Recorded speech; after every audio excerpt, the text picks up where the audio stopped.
I have been working with copyright directly for about 5 years and indirectly for much longer than that as a librarian. And in that role, I am unable to provide legal advice, but I can certainly talk about copyright issues and considerations as you work with OER.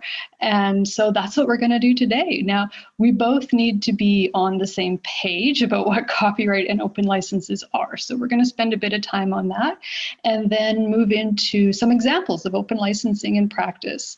And by the end of this session, I am hopeful that you will feel comfortable answering questions like this.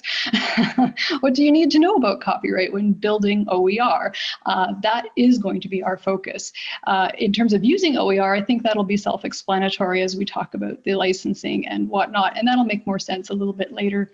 Now, if you're new to copyright, and I think most people are, it can be really easy to feel like most of copyright information is sort of the bit of the iceberg below the waterline, and we're going to touch on stuff that's important to you as a developer of OER, which is certainly above that waterline. So because of that, I've added a lot of links to these slides, and I've added little blocks either in the right or left corner of the bottom of the slide when I think there's an opening up copyright instructional module that may help build on whatever it is we're talking about on that slide. So I won't mention them from here on forward, but I'd just like to draw your attention to that. Those modules were developed here at the U of A and led by Professor Michael McNally, who's been quite active in this OE Week symposium. And they are OER, so you're free to reuse and share as the license dictates, right? Okay, so let's get started. If you've heard anything about copyright and OER and Canadian copyright, you've probably been told or heard that the system provides a balanced approach, that it's supposed to balance the rights of rights holders with the needs of the common good. And if you talk to some people, usually academics, about copyright, they will say that copyright is an enclosure mechanism and that the Copyright Act is a policy instrument created by Parliament. Now, all legislation is created with the goal of benefiting the public good, and that balance is supposed to do that when it comes to copyright. And don't worry, we'll get into the details in a minute. But broad strokes, big picture, the idea is that the Act provides rights holders with a lot of control over their works, and that's supposed to incentivize the creation of new works. So if you know you have a lot of control over how your materials, your content that you produce will be used, the idea is that you're going to be motivated to produce more of it. That's the idea. That's the theory. And to provide a bit of a safety valve to this control is really the goal of what we call exceptions to infringement. And that's often the big topic of conversation when you're talking about OER. And we will spend a little bit of time on that here today. But big picture, theoretically, that's sort of the 2-minute or less overview of copyright in Canada, but details are important, and we're going to dive into some of those. Very busy screen. I apologize. There's a link to the slides. This is really for reference later. But in general, copyright exists in any work you produce that has even a small amount of originality. So there is an originality threshold, and that copyright, it allows for you as the rights holder the sole right to produce, reproduce, perform, or publish a work. So those rights are immediate, which means as soon as something is in fixed form that has some originality in it, copyright exists. You don't need to worry about registering your copyright. It's also time limited. So when let's say I write a textbook, okay, and as soon as it's written, copyright exists. Well, 50 years after the year of my death, that copyright will cease to exist. So the term will expire. And then we would call that textbook, we would describe that textbook rather as being part of the public domain. So when copyright controls are not available for a work, we would say that it's in the public domain. That's a very specific phrase. It's different than public access. Public access just means publicly accessible. Public domain, in our context, means that it's not protected or no longer protected by copyright. Okay, so the rights that I have over my textbook are immediate, time limited, and I can also choose to transfer them if I want to. If I want to work with a traditional publisher that has a copyright transfer agreement, the Act says I can do that. I can transfer my rights. Now, technically, you don't need to do that for a corporation to make money off your work, but it is there for you. It is spelled out for you. Now, talking about OER, we should mention that employers are the default rights holders, and that's it. That's statutory language. So in many cases, though, in Alberta and Canada, there are agreements to the contrary. And here at U of A, we, as members of the Faculty Association, so AASUA, have an agreement that union negotiated with the Board of Governors that makes ownership over works very clear in a copyright context. And in most cases, a member of ASHWA would hold the copyright in works they create. So that's important for us here at U of A. If you're not at U of A, I would encourage you to do a little bit of digging and figure out what the situation is at your own institution. So anyways, my textbook is created, it has copyright. I'm the only one that can do anything with it. Let's say I put it up on the open web, okay? You can't do anything with it. Otherwise, it will be infringement pretty much, any use of any substantial amount, unless what you're doing would constitute an exception to infringement. And that's what's so important to understand about that balancing mechanism. So if what you're doing is fair or considered fair dealing, then you don't have to worry about infringement per se. Okay, so let's make this a little bit more real world. I put my textbook on the open web. Don't put any information on it at all, but it's clear it's mine, and for all intents and purposes, looks like I hold the copyright. If you share that, you may think that's fair. You're sharing it for educational purposes, let's say, you figure that's fair. And it might be, might not be. If you start selling it, I might have a problem with that. Heck, I might have had a problem with you sharing it at all. The Act doesn't tell us if our particular uses are fair or not, but a court would. And let's hope it doesn't escalate to that. But if you use my textbook in a way that I'm not happy with, let's say you start selling it, I can bring forward a claim of infringement. And it would be up to you to explain to me why you felt justified to use it. If we disagree, it could escalate to a court case, and then the decision would be the judge's. Quite frankly, the courts would tell us if the dealing was fair or not. Okay, so that's, let's see how we're doing for time. That's like a 10-minute introduction to the copyright landscape here in Canada.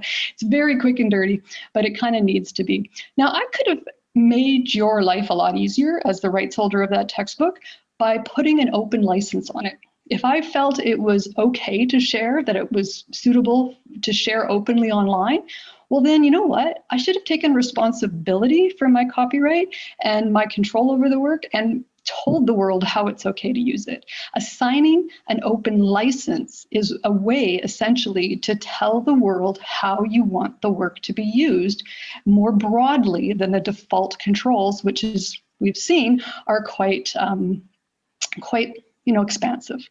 So that brings us to OER.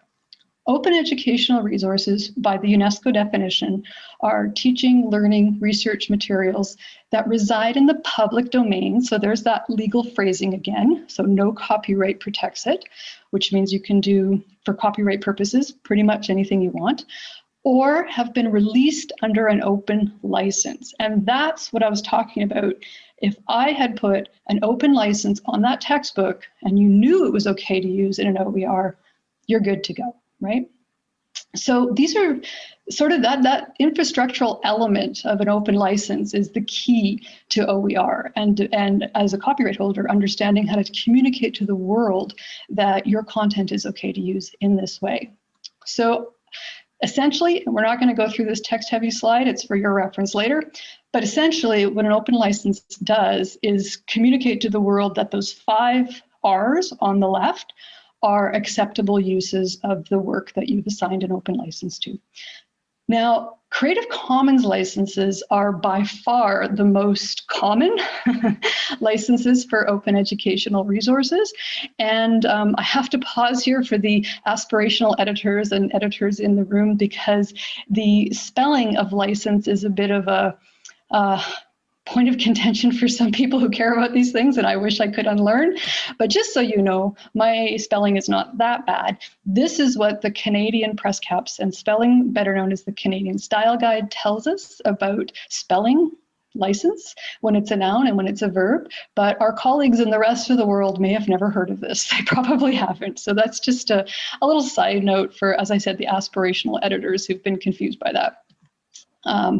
But getting back to the meat of the presentation, if you're developing a an OER and thinking about copyright ownership, these are some of the questions that might help guide you as you consider these things. First and foremost, who holds the rights in educational resources developed at your institution? As I said, here at U of A, we have a union that negotiated with the Board of Governors. We have a collective agreement that makes that clear. At your own institution, there may be something similar. You might also have institutional policies that you need to consider. Another question is, what happens when you're collaborating with other people? Here at the U of A, we often collaborate with colleagues and other groups on campus, with other employment relationships, with other contracts, and that may be something you need to consider. If you have a contributor who is clearly a co-author, there may be co-authorship in the work, and so that's something to consider as well. And that will vary by college, by unit, just flagging it for something to consider. And then there are faculty who have produced a textbook or other resources, published it already, and they want to convert it to an OER. And doing so is going to be dependent on what you agreed to, what the faculty member agreed to in that publishing agreement. That agreement may or may not facilitate the opening up of the work. And so if you take nothing else from this session, please remember to keep and read your publishing agreements very careful. Also negotiate them, but that's a whole nother session. So these are some of the questions you need to consider when you're creating your own OER from an ownership perspective. Now, I've mentioned Creative Commons a couple of times already, and if the kind of concept is new to you, the kind of shorthand for thinking about Creative Commons is that it's actually three things. It's a network and a movement. There is a large community of people that used to meet yearly in person, or a good core of us, and now, of course, with the pandemic controls and whatnot, it's online. But there's a summit where educators and lawyers and open education advocates, librarians come together to talk about the licenses and things of common interest, and make sure that those licenses are up to date and remain relevant. So that's sort of the big picture Creative Commons, supporting open education broadly and specifically with a set of legal tools through a nonprofit organization. And that's sort of the other two. What is the name of the summit? It's just CC Summit, Creative Commons Summit. So if you Google that or go to their website, you'll find more information. And I think it's late October. Krista was saying, what can I look up for you? That's something, Krista, you could put in the chat, is when the summit is. I know they've already identified the dates, and it's free this year. It's not always free. Thanks, Krista.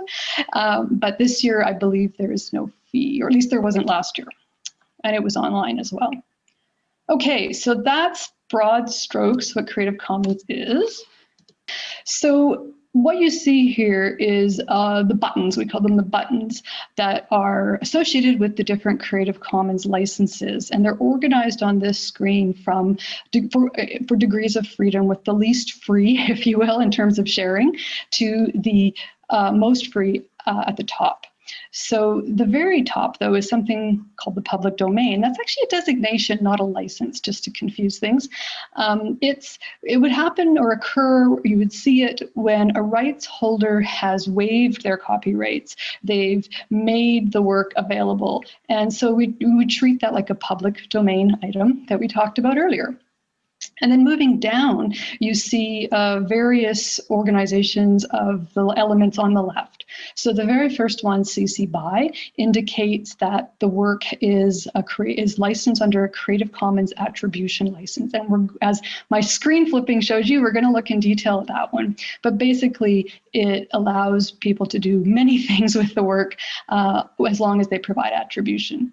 As you move down, we have the CC BY SA, so share alike means that if you change the work, create a derivative of it, you need to assign the same license to it.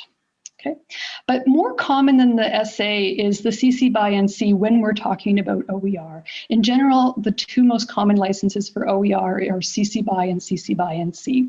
And NC, just like it says on the left, is about non-commercial use. So if you were to assign a CC BY NC license to your OER, you're telling the general public it's okay to reuse this as long as you provide attribution and your use is considered non-commercial. Okay, so that's what that one's about. And then the one underneath is the same as we just talked about, but you must also use the same license if you change it substantially, make major changes, modify it is the language they use. And then at the very bottom, you can see there are a couple of licenses that are identified as not OER for the purpose of our conversation. Those have something called a no derivatives element attached to them. They are telling you that if you use this work and change it or make a derivative, modify it, you cannot share it. That's not supported by the license. Now, there may be other reasons you could share it, but they wouldn't be supported in the license. Okay, so it would be, I'm just looking at the question about NC, does classroom use count as non-commercial? If so, why? And I'm only taking questions because we're such a small group. If so, why are students paying tuition? So does it count as non-commercial? Well, the decision hinges on the use, and it would be up to you to explain that within the context of the educational institution. And that's all I can say without doing like a 20-minute deep dive, but there is case law out there in the US that speaks to the non-commercial element and use for education more specifically. And I haven't read those in a long time, so I would defer that to another conversation. But in broad strokes, it's hinging on the use, not the institution. So I hope that helps. It feels like it's a little fuzzy, but yeah. Good question. Thank you. You're certainly not the first to ask it. So what the heck does that CC BY license really say? Well, let's get into some of the details. What we're looking at is a summary of the license. If you were clicking through, you would get the legalese. But in general, what a CC BY license tells the world is that they are free to copy and redistribute the material in any medium or format. So there really are no restrictions on sharing. They can also adapt it, which means remixing, transforming, building upon the material for any purpose, even commercially. Okay, so that's a very broad use. That's supporting pretty much everything you can think of when it comes to open education, right? And the only condition attached to that is that you can do these things, but you must provide appropriate credit. You have to provide attribution, and that would include providing a link to the license and indicating if any changes were made.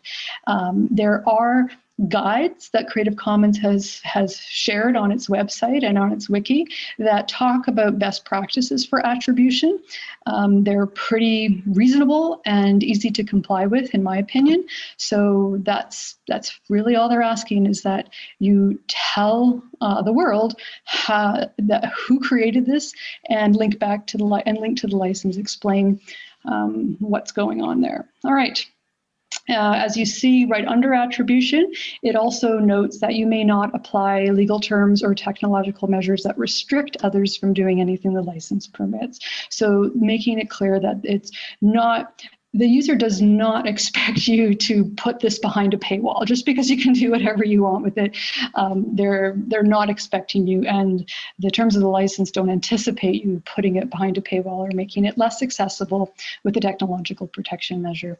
Now, there are a couple of notices down at the bottom right that make it clear to users that if you have an exception to infringement, like the one we talked about earlier, available to you in your country, then that may apply. Like, this license does not trump any uses you might have available to you under exceptions to infringement in your country. Now, these licenses are international, and so that's sort of one of the ways they've accounted for variances in other countries, and by using that kind of language.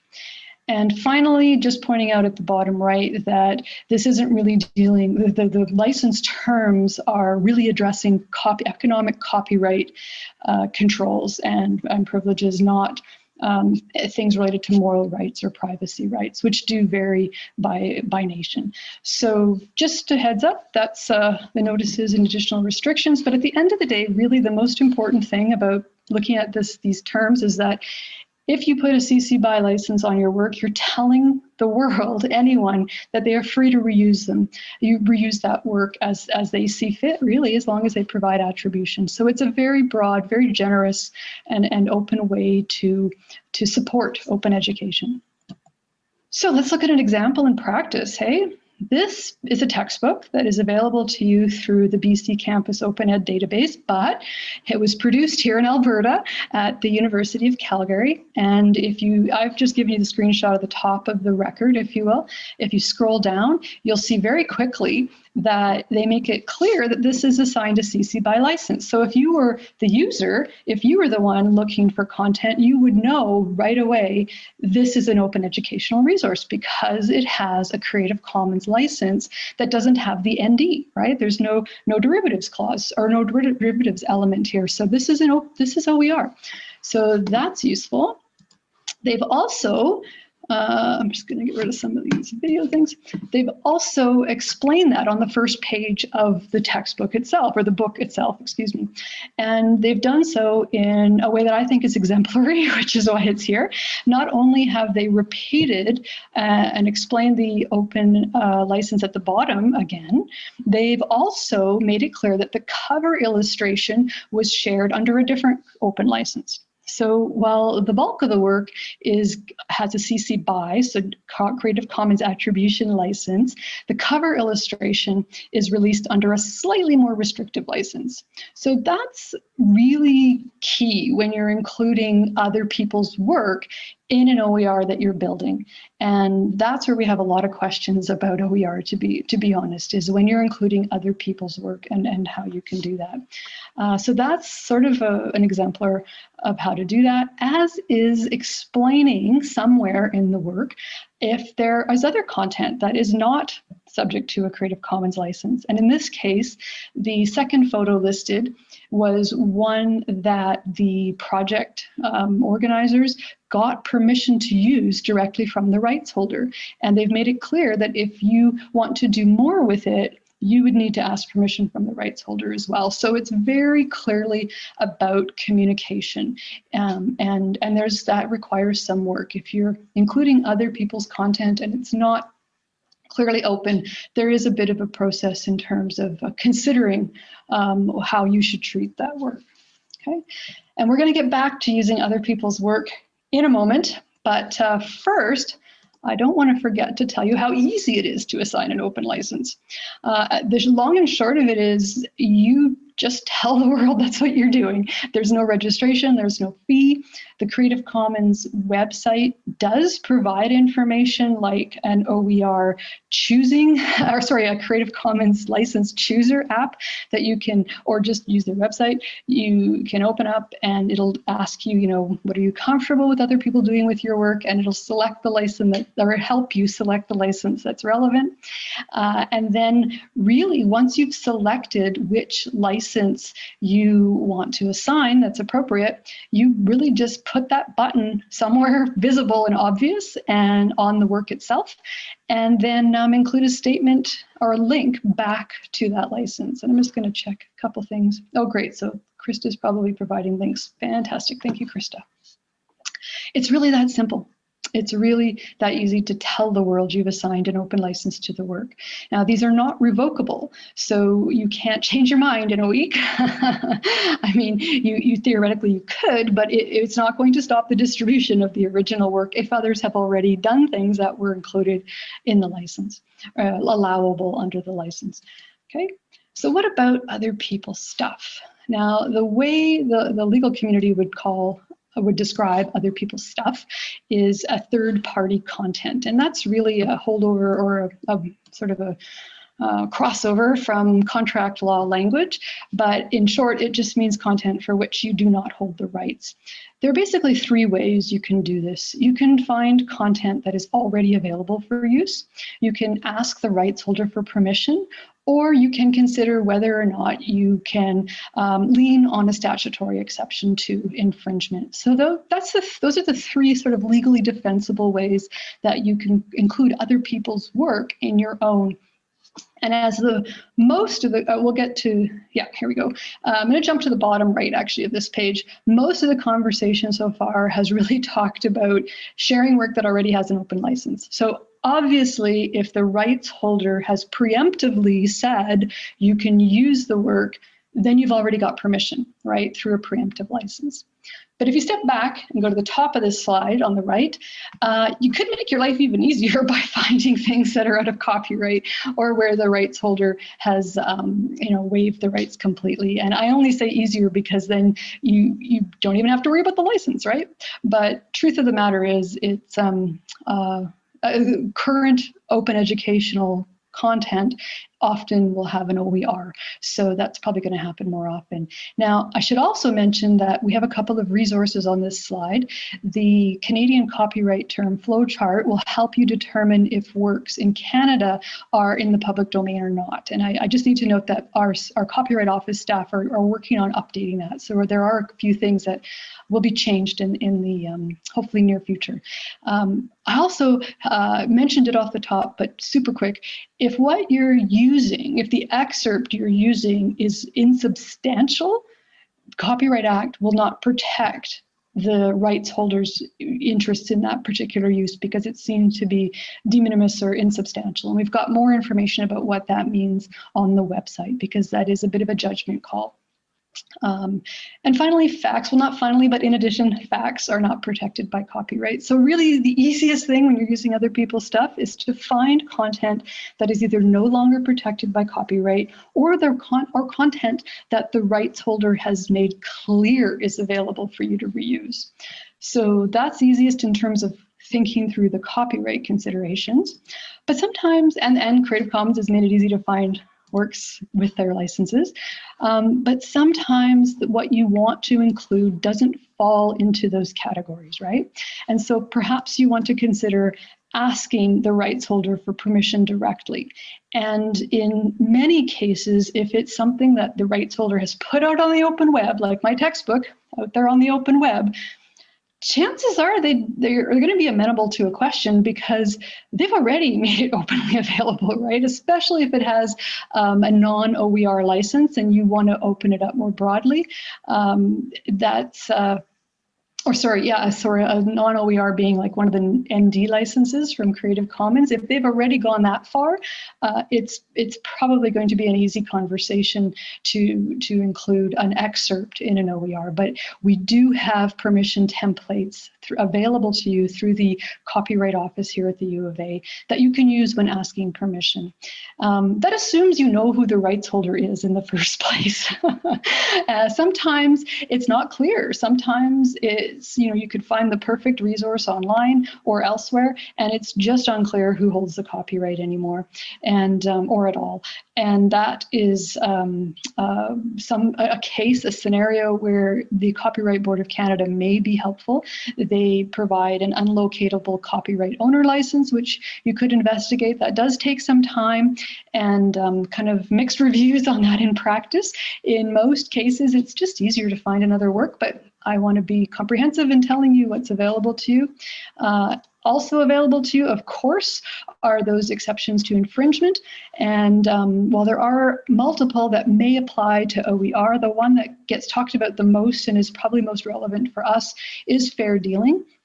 The Supreme Court has said in prior case law that fair dealing should always be available. They don't mean that fair dealing is available and justifying every single use, but they do say it's something you can consider. And you know what? The Act doesn't say a heck of a lot about fair dealing. It says what you see on the screen here. It says that fair dealing for the purpose of research, private study, education, parody, or satire does not infringe copyright. Now that's a direct copy and paste from the Act. There's another line that deals with criticism and review. But essentially, if what you're doing is considered fair dealing, then you have the right to use that work without permission or payment. But it's got to be fair. Just because it's education that you're using it for doesn't mean it's just de facto knee-jerk fair.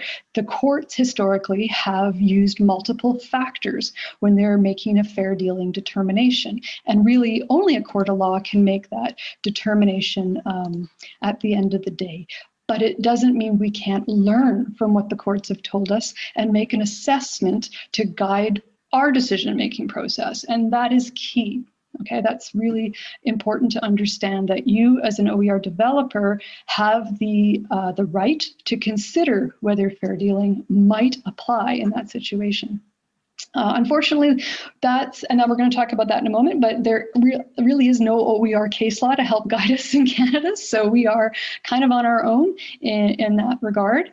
And a question that is probably useful if you're considering a fair dealing assessment is to also think about what happens after the rights holder contacts you and says, hey, I don't think this is cool. Like if you get an infringement notice, a claim of infringement, you've done your fair dealing assessment, so you're like confident in explaining why you were justified to do it, but you might want to think about who is going to make that argument. Is it you? Is it someone else? And this gets back to who owns the copyright. So if it's you who owns the copyright, then you're probably going to be the one to have that conversation if it happens. And if it's your employer, well, then they're probably going to be the one who receives a claim of infringement if a rights holder is confused about why you're using something without permission or payment. Okay, so, and also can't forget, if you don't work with copyright every day, you might be thinking, well, what about those fair dealing guidelines? The fair dealing guidelines at most institutions, all as far as I know, were not created to support broad dissemination around the world, which is what an OER is. And if there is an institution that has fair dealing guidelines that were created to share for broad distribution around the world, I'd love to know. Please let me know. But in general, those guidelines are normally for distribution for an educational purpose at your institution. That's part of the title, right? Institutional guidelines. Okay, so let's get into the fun stuff. Fair dealing. So what will a court think about, right? And what should you consider when you're considering whether it's okay to use someone else's stuff? Let's say I put a photograph up on the web and you think it's fantastic and you want to include it in your OER. Well, let's say you found it on my Flickr account and there's no information about how it can be used, but there's a copyright statement that says it's mine. Well, if you and I disagree about what's fair and it gets up to the court, we know from past case law that the court will probably look at how you treated my picture, my image, and what impact it had, what your treatment had in terms of impact on my work. And the court has said there may be other factors to consider, and then every case will consider the list of factors before you a little differently depending on the scenario. And that's why there's a lot of strength in having a balancing test for something like fair dealing and not a bright line test like speed limits, or a percentage. So let's walk through this. If you use my image in your OER, the courts are going to consider how you used it. So what was the purpose? Well, it's very easy to quickly say, yeah, purpose is education. That's good enough to get to the place where you're going to talk about an assessment. But you really need to consider more deeply, is this really for education? And the case law fleshes this out a bit better, as does the OUC module linked at the bottom. So I'm going to leave that there. The courts historically have also considered character. What was the character of your use of my image? In the past, distribution that was more broad was seen to be less fair. So if you only shared it with your book club or something, that's probably going to be more fair historically than sharing it on the open web for everybody. So that would arguably lean to less fair. Amount is also important to consider, and historically the court has said that the smaller the amount, the more likely it will be fair. And with images, you're using the entire amount, right? The entire work. So that would historically be considered less fair. So it's kind of tricky. Alternatives usually refer to this. The court has varied depending on the case, which again is a strength. But in general, the underlying question is, could you use something else? So you used my photograph, right? But could you have used something else? Did you really need to use my image to get whatever idea it was you were conveying across? Or was it just illustrative and sort of superfluous to the arguments or the content? Obviously, the latter will be considered less fair. Okay, so that's dealing. In terms of what your use did to my original work, they will think about how I wanted to share it in the first place. What was my intention for that photograph or that image in the first place? If I had shared it on the open web, well, that's more likely going to lean towards your work being fair, your use being fair. If I had it tucked behind a paywall and didn't share it openly, and you did, that's going to lean towards less fair, right? And finally, the effect of the dealing on the work itself. So did your use hurt or help my economic interests in the work is usually what we've seen in this case, in this factor analysis. Who knows, maybe you improved my visibility and impact if it was just free and out there on the web. But if it was behind a paywall, I might be able to demonstrate that you prevented me from making money off the work. And that will lean to less fair, obviously. So what we've just done in like 5 minutes was a really rudimentary, quick sort of pre-assessment for fair dealing. And those are the things that we would encourage people to consider, because that's what the Supreme Court has considered when it comes to fair dealing and including things in OER. And we do not have a best practices code or guideline in Canada related to OER and fair dealing.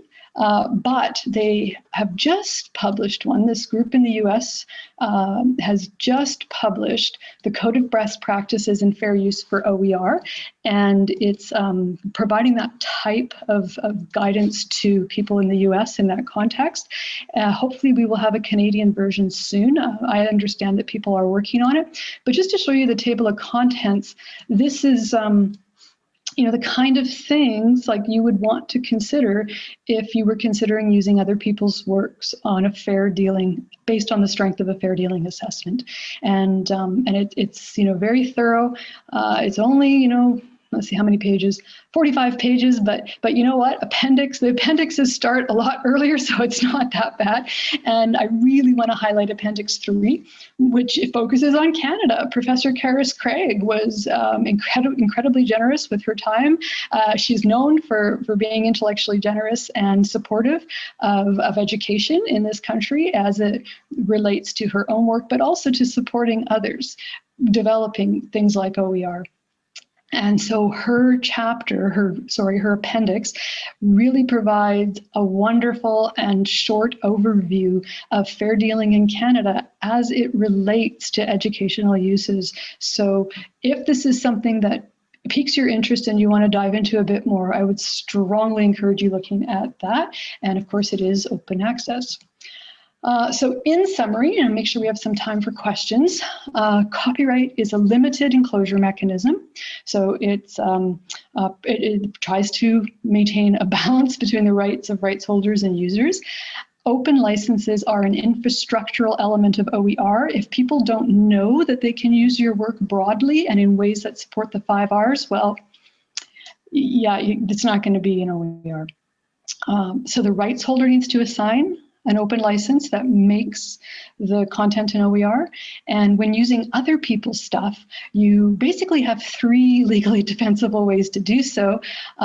Supportive terms of use, so where they've already assigned a license or other terms of use permission, or to lean or do the assessment, and if it's supportive, lean on an exception to infringement. And just so you know, I've included a bunch of resources there as well.